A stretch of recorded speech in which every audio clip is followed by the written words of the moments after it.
Good morning, everybody. Uneducated economist here. Let's talk a little bit more about housing. I've had a couple of people comment, not only in the past, but even in like recent videos, yesterday's video. And they said it's amazing on how you have gone from a bearish stance on the housing market to a bullish stance now that you own a home. This is what I hear. And as if somehow buying a home has now changed my perspective on the housing market in general. Um, your perspective on everything should be a constant state of change because everything is constantly changing. If you set it in stone and you say that's the way it is and I'm not going to believe anything differently than that, and everything that I look at is either going to be confirming that or I'm not going to pay attention, then you're going to miss. You're going to miss out. The purchase of my home that I did back in October was one of the hardest things that I have ever done. It was one of the hardest decisions that I had ever made, and it took a lot out of me. Not only emotionally, but financially. It was more than I wanted to do. I was sitting at a place in my life where I had zero liabilities and I was at 100% assets. Any bill that came in, I could take care of, no problem.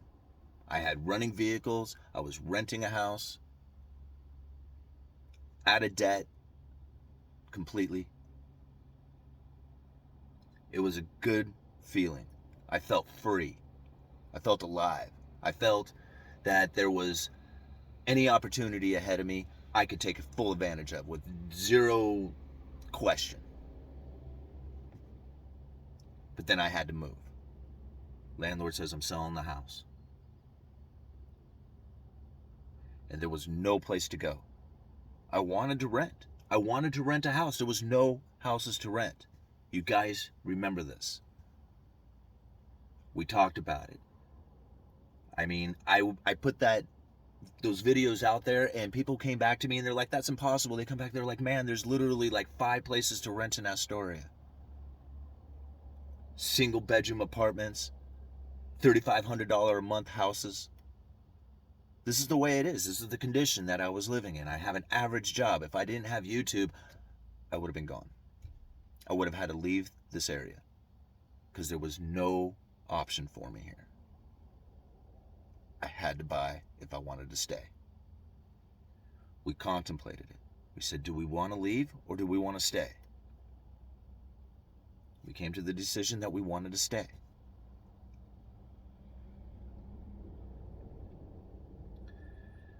So when I went to go look for a house, realizing that the only option you're going to find is going to be something that's going to be probably better than $400,000.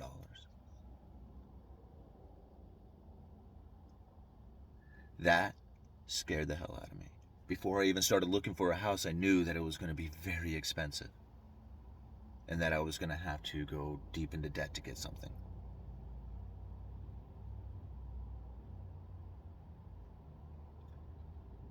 When we decided on this house, and I went to the mortgage lender, and he was like, man, we're good, we can get this house. And he came to me 2 weeks before it was going to close, and he says, man, I didn't know you had a foreclosure. How come that didn't show up on your credit report? The underwriters found it, and I can't get you that loan. 2 weeks before this thing's supposed to close, I got to move out. I have no place to go, and he's telling me that I can't get a loan.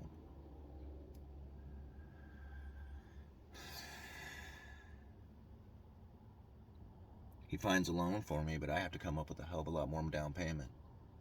Way more money than I was ever expecting. I searched through everything I had, through all the couch cushions, scrounged up every dime I could come up with to come up with this down payment for this house. Left me with $300 in my savings account. That's all the money I had left.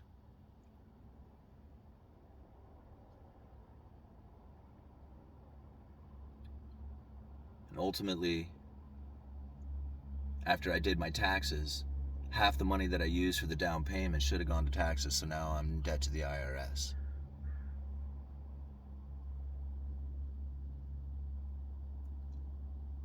Now, I can tell you that there was a lot that took place over the last few months and years when it comes to this housing market. It would definitely change everybody's perspective if you follow everything that took place. We were headed for a housing crash. We were definitely headed for a housing crash when the forbearances kicked in. When everybody was told to stay home and not go to work, those mortgages were not going to get paid. But then they came up with the forbearance. And they said, don't worry about making your payment. Nobody got foreclosed on. That saved the housing market. If there was ever going to be a housing crash, it would have happened right then. But they saved it by telling everybody, don't worry. You don't have to do it. We're going to fix that later, and we'll paper over the top of this housing crash. And that's exactly what happened. So we missed the opportunity. We missed the opportunity to buy into a housing crash because they didn't allow it to happen. So now here we're sitting at a time where we have to think, well, is there another one coming with the higher interest rates? Well, could. I saw in the comments section that the Federal Reserve doesn't set interest rates on the mortgage market. You're right. They don't set interest rates. They set the direction in which interest rates are going to go. Up or down. Easy or tight. And right now, they're going into a tighter monetary supply. Tighter monetary policy. More restrictive. Now, there is a tight inventory out there. If you go and you look at the inventory levels, considering the Federal Reserve charts, there was times where they were much higher than they are now, but there was plenty of times where they were a lot lower as well. Ultimately, if there is a tight housing market and you have institutional buyers, that leaves very few regular buyers available to buy, or less inventory for the regular buyers to get into. People are always going to need a house. No matter what the interest rates go to, there will be somebody out there who will be willing to sign for it. Tight inventory, institutional buyers, and a very small pool of regular buyers who will be willing to pay any price for it. What do you think that's going to do to the housing prices? No matter what. So until inventory levels rise, I would not even consider there being a housing crash.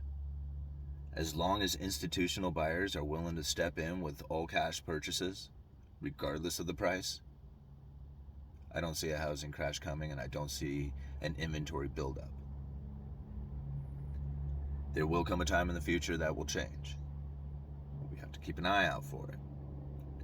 Once building materials lead times start to come in, you're going to start seeing completion of homes pick up rapidly. But that's not happened yet. Will it? Sure, at some point.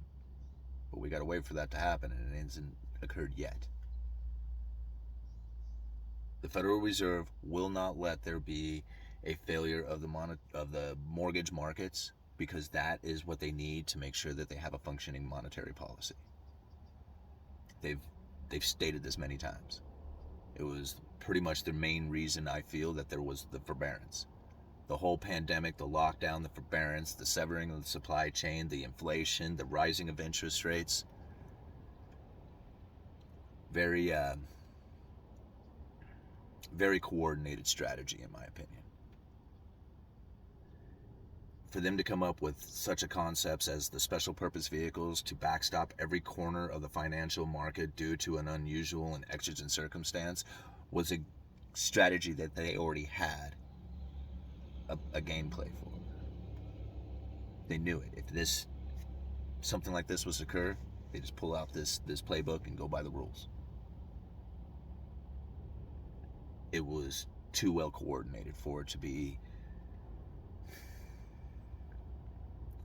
a coincidence, or that smart of people to be able to come up with that kind of strategy so quickly.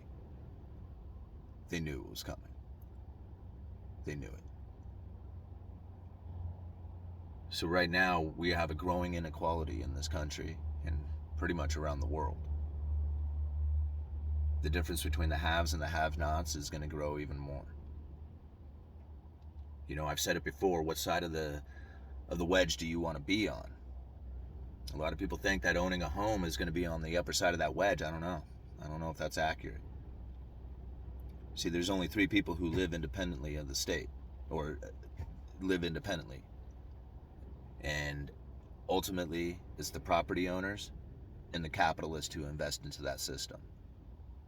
As a capitalist, you don't have to own anything except for the investments. Everybody else is debt. They work hard to pay you, and you do nothing. That's the position that I truly wanted to be in. But I was forced to be into a property owner, which meant that I will now be making payments for ultimately the rest of my life. Not a very comfortable position to be in. So, going forward, I have changed the way, or I am changing the way that I think. I'm listening to Napoleon Hill's Think and Grow Rich, after listening to Earl Nightingale's The Strangest Secret in the World. You can change everything about your entire life simply with the way you think about it. Go forth with positive, worthy goals, and you will achieve the most amazing things. Go forth with fear, and fear will deliver your dreams, your thoughts. Yeah. Just wanted to talk a little bit about how I feel about this housing market. And I just want everybody to really understand my position and how I feel about it. Because a lot of people seem to think that they know more about it than I do, or something, about the way I feel. You know, that was a scary time for me to go through, and I'm still not exactly feeling comfortable about it, and I'm trying to embrace the idea. Watch the inventory levels. If the inventory levels stay tight, prices are going to remain elevated. I don't care where the interest rates go. Right. Uneducated economist, you guys let me know.